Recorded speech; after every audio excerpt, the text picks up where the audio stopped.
Hello again. So today I have a March wrap up as well as an April TBR. So I'm honestly just going to get started because I think this is going to be pretty long. The first book that I read in March is An Appetite for Miracles by Lincoln Zayacamp. I'm not going to go on too much about this one only because I already made a book review about it. But what I will say for this wrap up is I rated it 5 out of 5 stars. It's one of my favorite books coming out of March, and it's definitely one of my favorite top reads of the year. After An Appetite for Miracles, I picked up Hatchet Girls by Diana Rodriguez Wallach. So in my March TBR video, I mentioned Diana Rodriguez Wallach. I said that I have Small Town Monsters, read it and loved it. Then I bought Hatchet Girls back in like October 2022 or so. Didn't get to reading it.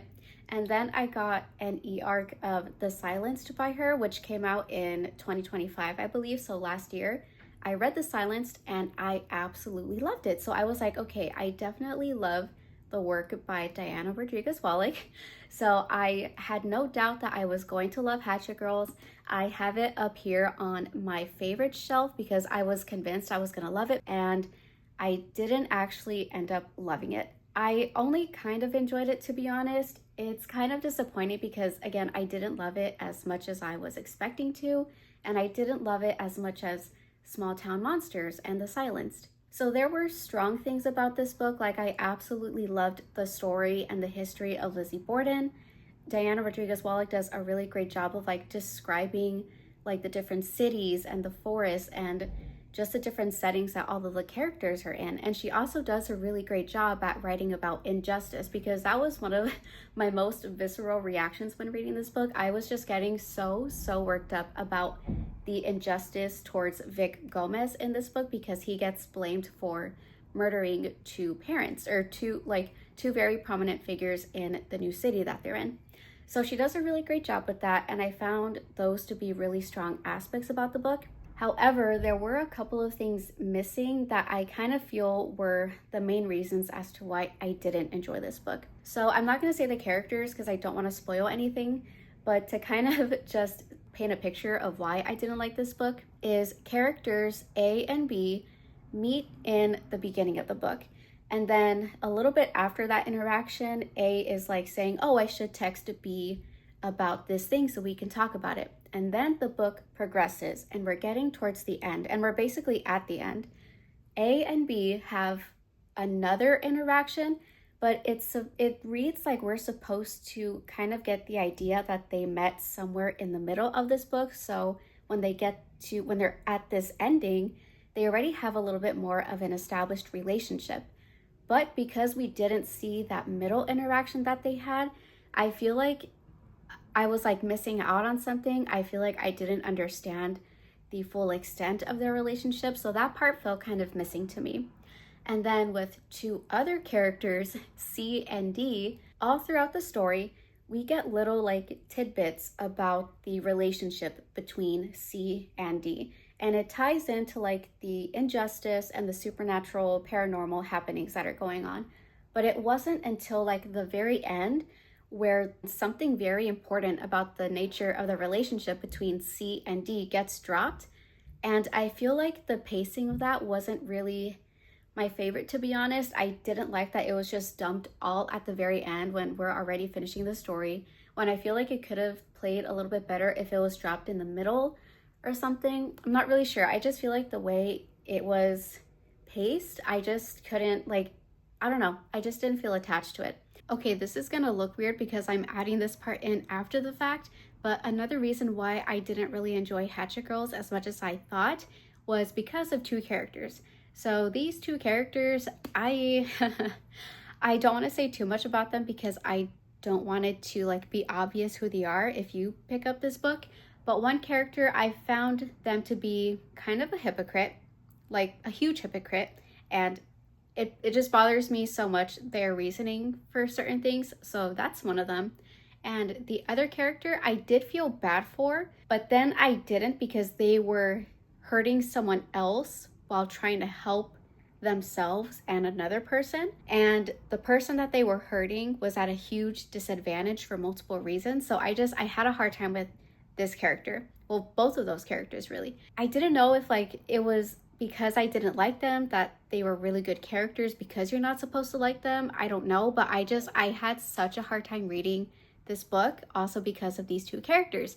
I got so sick of reading them whenever they came onto the page. I was like, it was just one of those things with this book I just couldn't really enjoy as much, which again is disappointing, but I just wanted to add that in because I didn't want to make it seem like those two other things of like those interactions and the relationship between certain people aren't the only reasons of why I didn't really enjoy this book. Like there was more to it, and it was just because I couldn't really like two characters in here. And that was it. I know this is gonna look weird because I'm adding it in after the fact, but it came to me and I just wanted to add it in really quick before it like escaped from me to do it today. So for all of those reasons, that's why I didn't really enjoy this book as much as I thought I would. Also, it took me so long to read this book. For myself, it felt honestly hard to read the book whenever I had time in the day to pick it up. Like I started this March 6th and I finished it on March 15th. It took me so long to get through this book. I'm really disappointed and it sucks. I ended up taking it off my favorite shelf and I just put it somewhere else. But I won't say too much. I honestly think you should still pick it up if you want to get into more of Diana Rodriguez Wallach's work. But this one just didn't work for me.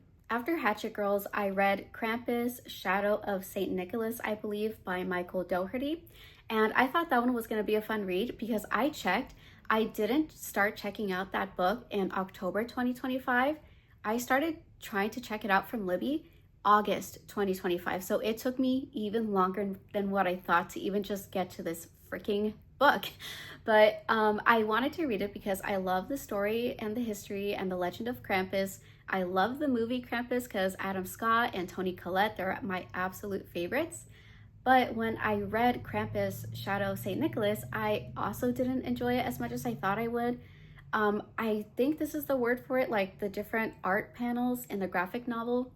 There were a few, like maybe middle going towards the end, where I just couldn't really see what was going on.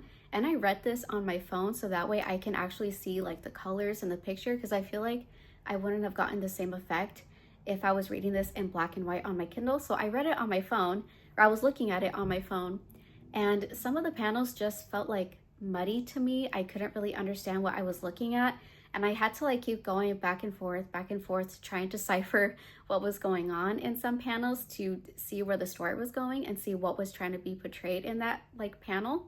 So yeah, that one I also didn't really enjoy. I feel like some of Krampus was fun, like at the beginning with the mall Santa who's like a drunk basically, who can't keep a job down and is like ruining Christmas for all these like foster children, I think. So like that was fun, but overall it just, I don't know, Krampus just wasn't a super fun book for me. So then I get to The Ember King by Jamie Applegate Hunter.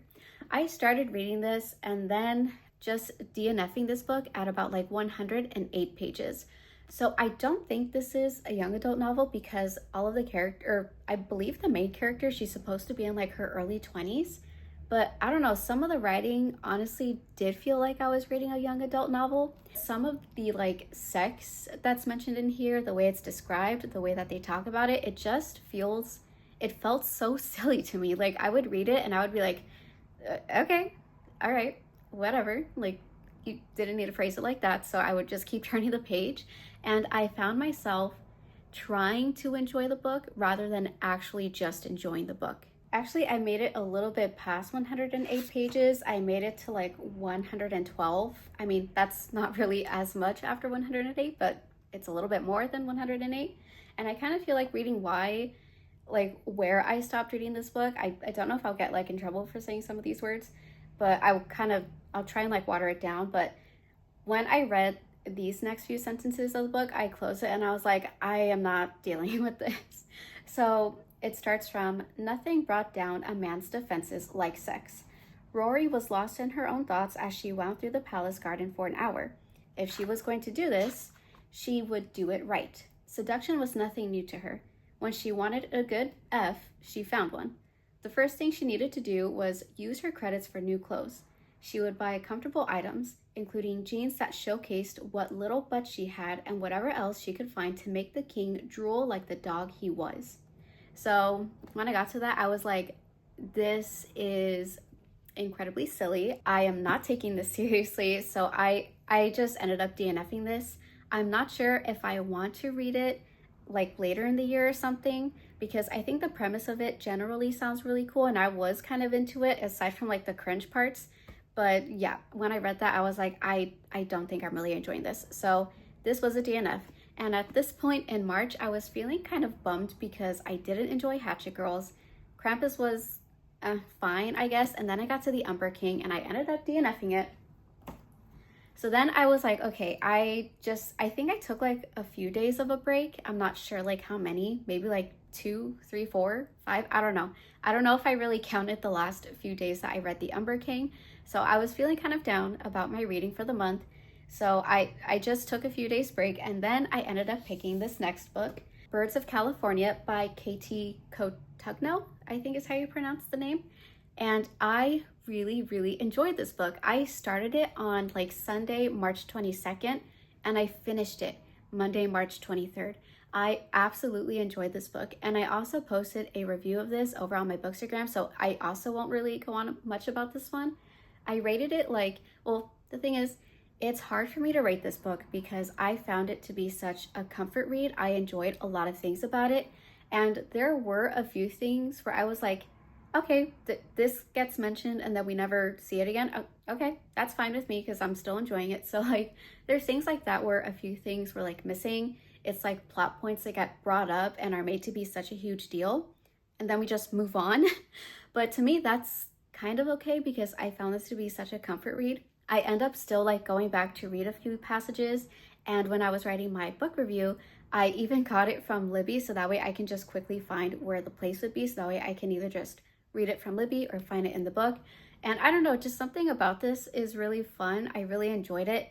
I liked seeing the whole like acting in Los Angeles and the TV shows and Hollywood and things like that. And also like Fiona's perspective of trying to get away from it. I said I was not going to go on, but I'm going on about it. This was just a fun comfort read. I found it to be really entertaining and it is fairly quick to get through. So I think after reading Birds of California, I started feeling much better about my reading month. So after Birds of California, I was really hopeful that the next book was going to be a really good read, and I decided to pick up With the Fire on High by Elizabeth Acevedo. And I was completely right because this one is also a 5 out of 5 for me. I put a review of this over on my Bookstagram, so I'm not going to go on too much about it again. But what's really cool about this copy that I have is taking off the sleeve is this really cute cover with like different fruits on it and different herbs. Like I think that's lavender. Yeah, I'm not really good with like plants or ingredients, so I don't know what some of these like plant like food ingredients are, but I'm sure you will. So this is just a really cute cover with also a really cute cover. So that was something that I really loved about this copy. So yes, I rated this a 5 out of 5. I put up a review of it over on my Bookstagram. And something about reading this book, I read, or I should say I did pick up a book by Elizabeth Acevedo called Family Lore.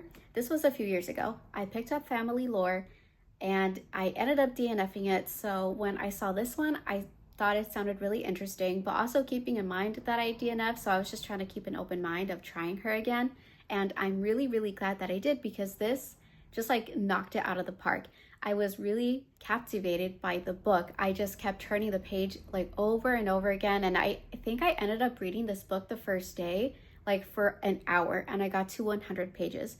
And then later in the day, when I found pockets of time, I just kept reading and reading and reading. And then I ended up finishing it, I think, the next day. Okay, yeah, I started this on March 25th and then I finished it on March 26th. So this was also just a really fast book to get through. The summary doesn't say everything that happens in this book, and I really enjoyed that because when something like that would come up, when a certain event would come up that didn't get mentioned in here, I was like, hold on, I didn't realize this was going to have this thing. So I kept reading to see what route the character was going to go and where the author was going to go.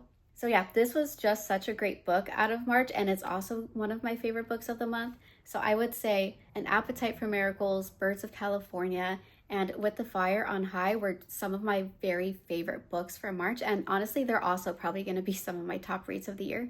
So following the high of Birds of California, With the Fire on High, I picked up Secret of the Andes by Anne Nolan Clark, and I DNF'd it.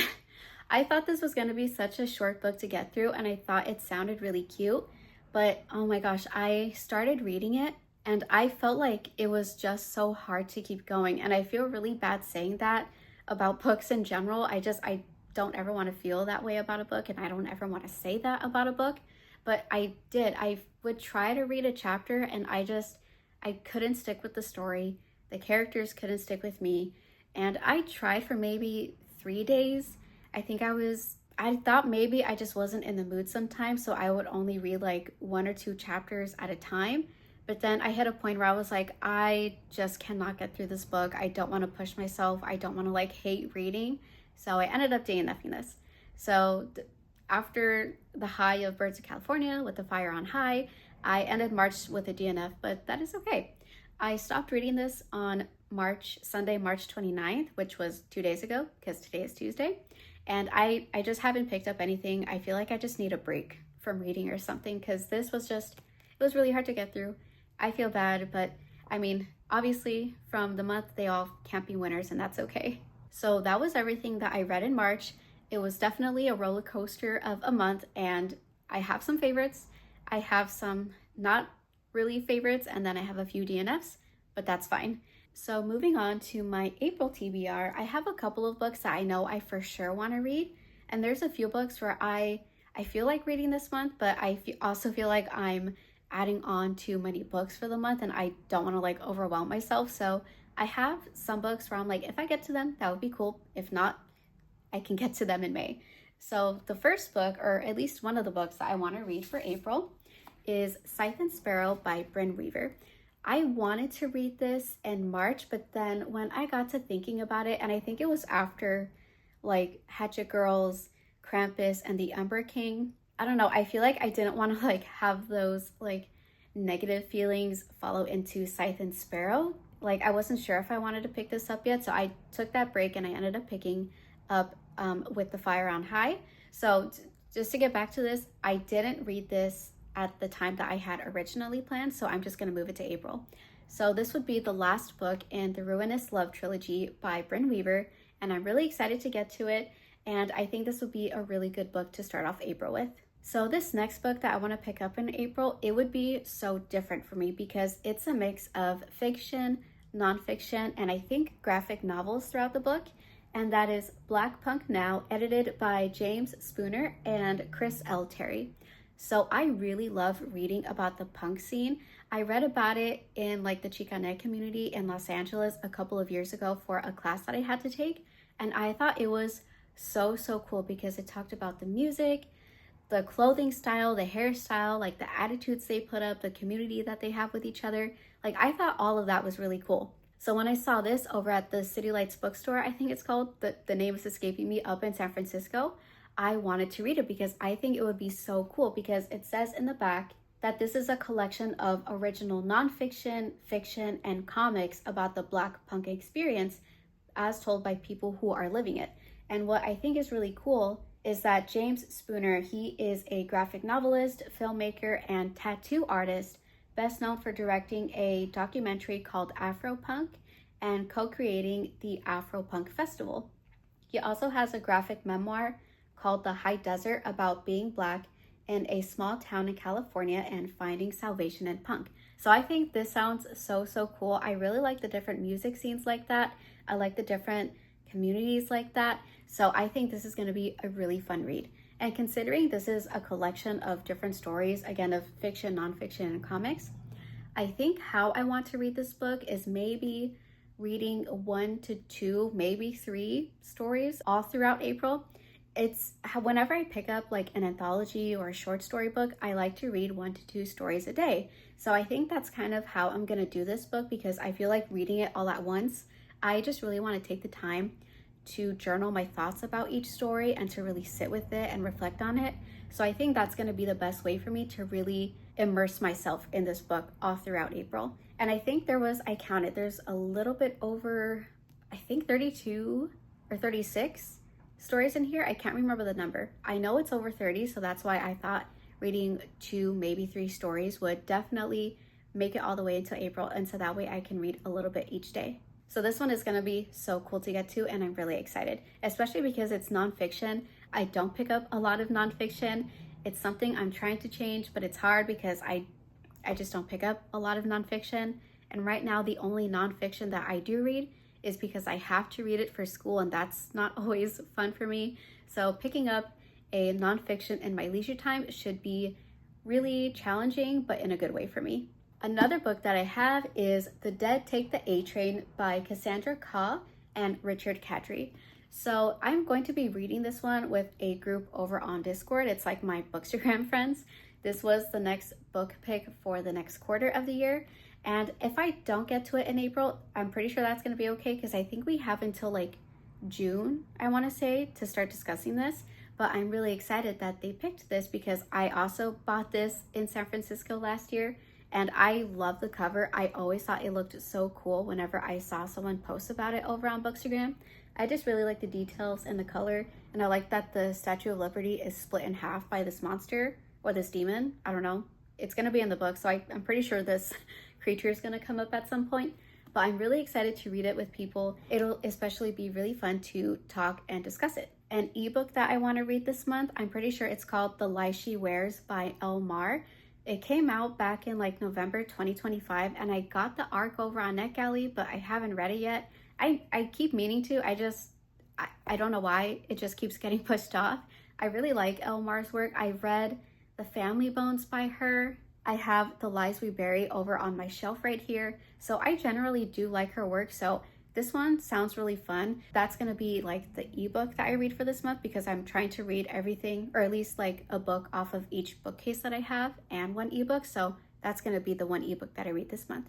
So those were all the books that I know I definitely want to try to get to in April, with the exception of like The Dead Take the A Train. But I keep like picking up different books that I think would be really fun to read within the month. But I'm trying to not do that because I don't want to get overwhelmed. And one of the books that I picked out is Dark and Deepest Red by Anna Marie McLemore. I have never read this author's work before, but this one sounded really interesting. On the back, it says, Summer 1518. A strange sickness sweeps through Strasbourg, France. I'm sorry for the mispronunciation. Women dance in the streets without stopping, some until they fall down dead. As rumors of witchcraft and demon possession spread, suspicion turns toward Lavinia Blau and her family, and Lavinia may have to do the unimaginable to save herself and everyone she loves. 5 centuries later, a pair of beautiful red shoes seal themselves to Rosella Olivia's feet, making her dance uncontrollably and drawing her toward a boy who knows the dancing fever's history better than anyone, Emile, whose family was blamed for the fever 500 years ago. But there's more to what happened in 1518 than even Emile knows, and discovering the truth may determine whether Rosella survives the red shoes. I think that sounds really interesting. It sounds really fun. I don't know if I'm going to be like overwhelming myself with all the books that I want to read. So I'll see if I get to this one. If not, I'm also just going to do what I'm going to do with The Dead Take the A Train and just like push this to May. Another book that I think about reading this month, and I think I could because I think it'll be really fast to get through, and it's a new book that I just bought a couple of days ago. It's called Purgatory Funeral Cakes by San Ho. I haven't heard of this series before. I checked Goodreads and there's another book after this one, but I think this sounded really fun. I like the premise and I think the artwork is really cool, especially when you open the pages. There's a couple of pages where it's black and white with accents of red, so I think that's really cool. That page has, I guess, flowers and leaves from like a forest that I think they're in. I'm not really sure, but it's like that all throughout the book where it's just different accents of red. And the story sounds so interesting. It says, Baker Margot and her ghostly assistant Miro make specialty cakes for the dearly departed. Still living loved ones share their memories of the deceased, which serve as inspiration for the flavors and style, creating truly one-of-a-kind cakes. First, a novelist who reads to patients at a hospital meets a young blind woman. The two bond over mystery novels, inspiring the mystery novel Crepe Cake. Then the daughter of a vampire reminisces over her daytime life and night-bound mother, and the moments they shared in an evening primrose field, inspiring the evening primrose cupcake. The love and care put into each cake will surely bring comfort to both living and dead in this heartwarming story of love and loss. I think that sounds so sweet. So like this back picture here of the ghost holding the cake. So this just seems really fun and I like the idea, and the artwork is especially captivating to me. I think I'm gonna love this one. And because it's a lot of pictures, I feel like I could get through this like pretty quickly, and I think I could definitely fit this in April. So that was everything for my April TBR. I have a lot of good picks out, and I guess I'll see which ones I even get to reading because I don't want to overwhelm myself. And considering how March went, I just want to take it a day at a time and just take everything slowly. March was such a doozy with reading, and I'm kind of glad it's over because I just had such a hard month like in the middle with reading. But I'm also kind of sad because I found the 3 books that I absolutely love. So it was a lot to take in. March was a little bit too much, so I'm glad we're just moving on to April now. So that was everything that I had for today. I would like to know what you read in March and if you have a favorite book or if you have a TBR stack for April. Thank you so much for listening to me, and I hope that I see you next time.